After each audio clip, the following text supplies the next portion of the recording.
कुछ बात तो है कि मिटती नहीं हस्ती हमारी। इकबाल ने कहा था कुछ बात तो है कि मिटती नहीं हस्ती हमारी, सदियों रहा है दुश्मन दौरे ज़मा हमारा। यूनानो मिस्र रोमा सब मिट गए जहां से, बाकी मगर है अब तक नामो निशा हमारा। तौहीद की अमानत सीनों में है हमारे, आसान नहीं मिटाना नामो निशा हमारा। बेशक बेशक बेशक, बहुत खूब। ये चीज आपको मैं बताना चाहता हूं, कुछ तो है।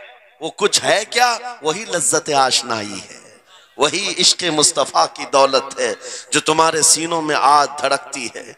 आज उनका नाम लेते ही तुम्हारे चेहरे खिल जाते हैं। उस नबी पाक का नाम आते ही हम इख्तिलाफात भूल जाते हैं और खड़े हो जाते हैं। मैंने बारहा एक बात कही है, एक साहब ने मुझे टॉन्ट मारकर कहा था कि तुम्हारी कौम 500-500 के लिए पार्टियां बदल देती है, इधर जाती उधर जाती है, कभी 100 रुपये इस नेता से ले लिया, कभी 500 उस नेता से ले लिया, इधर उधर जाती रहती है। मैंने उनसे कहा था असल बात यह है इनके सामने सब बराबर के चेहरे हैं, इसलिए इधर से भी लेते हैं उधर से भी लेते हैं, सब जगह से ले लेते हैं। अगर आपको देखना है 10 करोड़ लेकर के आओ, हमारे किसी जवान को बुलाओ और सामने नेताओं को मत रखना, एक तरफ तुम्हारे पैसे और एक तरफ गुंबद खजरा को दिखाना और फिर पूछना ये लेता है या वो लेता है। आज एक गरीब जवान के बारे में भी मेरा यकीन ये है तेरे 10 करोड़ की दौलत को ठोकर मारेगा और फिर कहेगा अपना सब कुछ गुंबद खजरा कल भी था और मेरे नबी से मेरा रिश्ता कल भी था और आज भी है, आज भी है। या रसूल अल्लाह जिंदाबाद जिंदाबाद।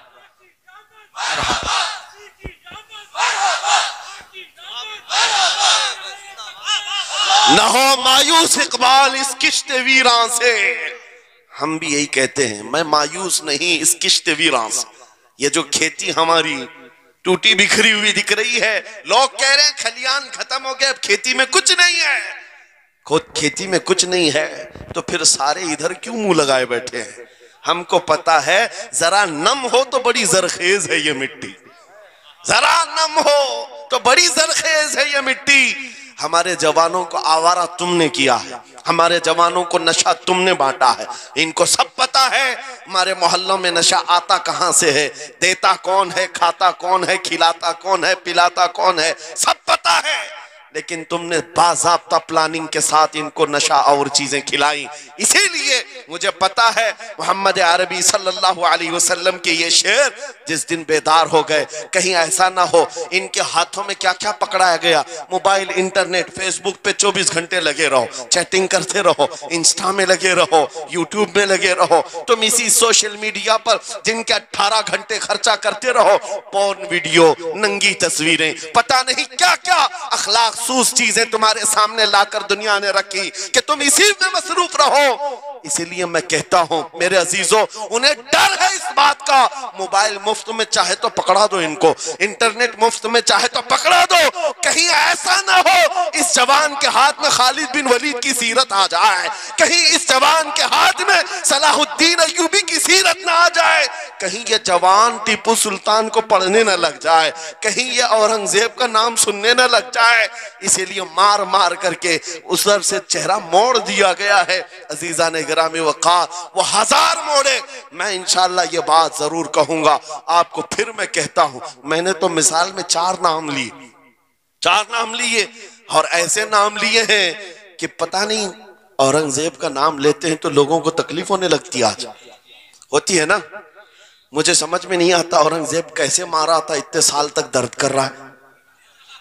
वाह वाह, क्या किया था तुमने, अभी तक दर्द जा नहीं रहा है, हमें पता नहीं। हालांकि हम आदिल और मुंसिफ और एक खयूर बादशाह के हैसियत से मानते, बल्कि वो परहेजगार मुत्तकी थे।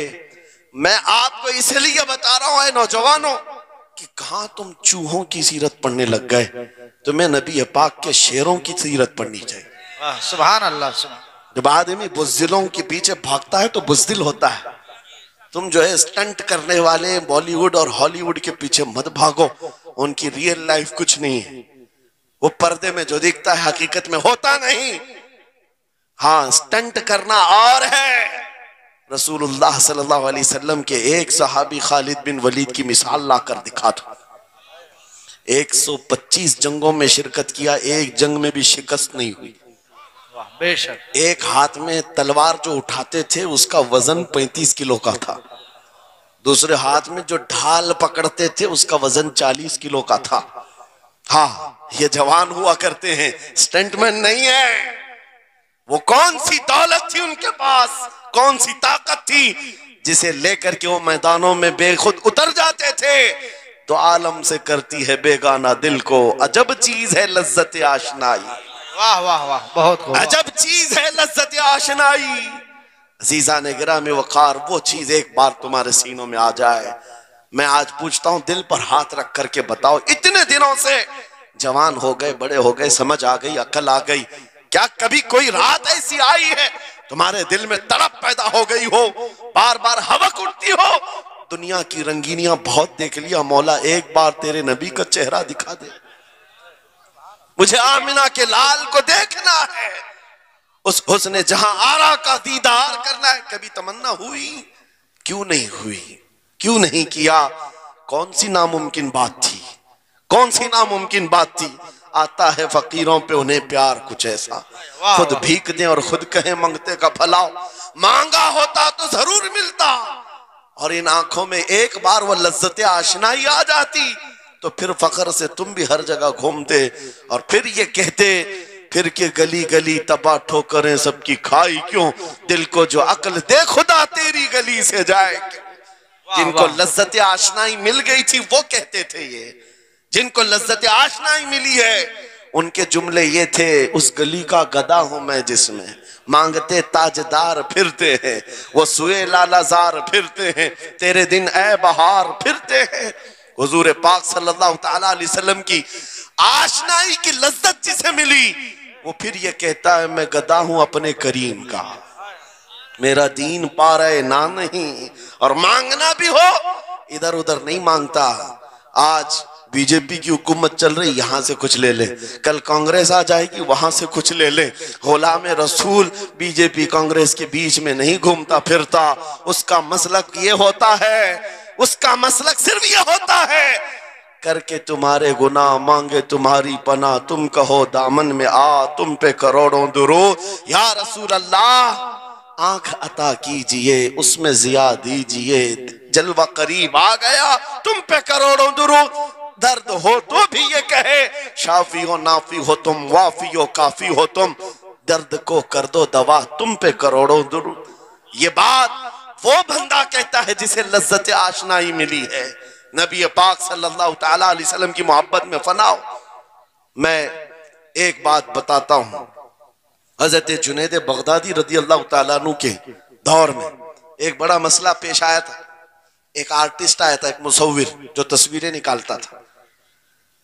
यहां पर मुझे भी हजरत ने भी फरमाया, रुक करके एक बात कह देता हूं कि ये इतने सारे जो घोड़े लगा करके बैठे हैं, सारे लोग मोबाइल और कैमरे बिला जरूरत के, और आज के दौर की एक बड़ी बला है।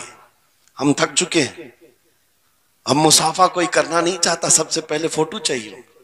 उलमा का अदब चला गया, रूहानियत चली गई, हर कोई मजलिसों के आदाब भूलने लग गया। इस एक मोबाइल, वो अंधेरा ही भला था कि कदम राह पे थे, रोशनी लाई है मंजिल से बहुत दूर हमें। ये हालात बहुत ही सख्त तरीन होते चले जा रहे हैं। बच्चों, इन तमाम चीजों से मेरे अजीजों, बिला जरूरत, बगैर किसी जरूरत के ये इस कदर इसमें ज्यादा पड़ जाना तुम्हारे लिए नुकसानदेह है। मैं कह रहा था, बगदाद में एक मुसव्विर जो उस कमाल ये रखता था कि उसको जैसे ऑर्डर दिया जाए वैसी तस्वीर निकालता, यानी कोई सामने बैठ करके बताए मेरा महबूब ऐसा था वैसा था, वो उसकी सुन करके तस्वीर निकालता। सिर्फ उसको हुलिया बताओ तस्वीर निकालता, उसका कमाल था। लोग अपने अपने महबूबों की महबूबाओं की तस्वीरें निकालते, और जब उसके घर के पास भीड़ लगी थी, उसी भीड़ में जुनैद बगदादी भी तशरीफ ला। सैयदुत ताइफा हैं, वलियों के सरदार हैं अपने जमाने। जब आपका नंबर आया मुसव्विर ने देखा तो हक्का बक्का रह गया। कहा आप यहाँ मेरे घर? कहा मैंने सुना है तू सुन करके महबूबों की तस्वीरें खींचता है, मैं भी तस्वीर बनवाने आया मेरे महबूब और मेरे माशूक की। कहा कि आप बता दें, हुलिया बता दें, मैं तस्वीर बना दूंगा। आपने कहा मेरे महबूब का हुलिया सुनो, आंखें इस तरह की थी, पेशानी इस तरह की, भवें इस तरह की। अपने नबी पाक सल्लल्लाहु ताला अलैहि वसल्लम का हुलिया बताने लग गए। जुनेद बगदादी ने कहा होगा मुख चंद बदर शाशानी है, माथे चमके लठ नूरानी है, काली जुल्फ आंख मस्तानी है, मखमूर अखेहिन मद भरियां। ये हुजूर पाक सल्लल्लाहु अलैहि वसल्लम का नक्शा खींच रहे थे। मुसव्विर ने कहा रुको रुको, ये तस्वीर मेरे पास पहले से रखी है। कहा कि तुम्हारे पास पहले से, लोग ऑर्डर देते फिर बनवाते। कहा दर हकीकत आप जिससे मोहब्बत करते मैं भी उससे मोहब्बत करता हूं, लाओ तस्वीर। वो मुसव्विर अंदर गया और पूरा कुरान लाकर जुनेद बगदादी के पास रखा। सुभान अल्लाह, सुभान अल्लाह। कहा क्या हमारे महबूब की इससे बेहतर तस्वीर हो सकती है? जब नबी पाक का चेहरा देखना हो पढ़ो वद्दुहा वल्लैलि इज़ा सजा। जब नबी पाक की जुल्फें पढ़ना हो देखो रब ताला ने फरमाया वल्लैलि इज़ा यग़शा। हाथों के बारे में फरमाया वमा रमैत इज़ रमैत वलाकिन्नल्लाह रमा। कदमों के बारे में फरमाया ला उक़सिमु बिहाज़ल बलद। आंखों के बारे में फरमाया मा ज़ाग़ल बसर वमा तग़ा। सीने पाक के बारे में फरमाया अलम नशरह लका सदरक। उनके अताओं के बारे में फरमाया इन्ना आतैना कल कौसर। वाह बेशक। उस वक्त मेरे अजीजों हजरत जुनैद बगदादी ने कुरान उठाया। आपसे मैं एक बात ये कह रहा हूं, जिसके दिल में हुजूर की मोहब्बत है वो हर जगह अपने नबी के, अपने महबूब के जलवे ही देखता। बेशक बेशक। अजब चीज है लज्जत आशनाई। और गुमराहियत के साथ जब कुरान भी पढ़ता है तो उसे उसमें से बीमारियां निकलने लगती।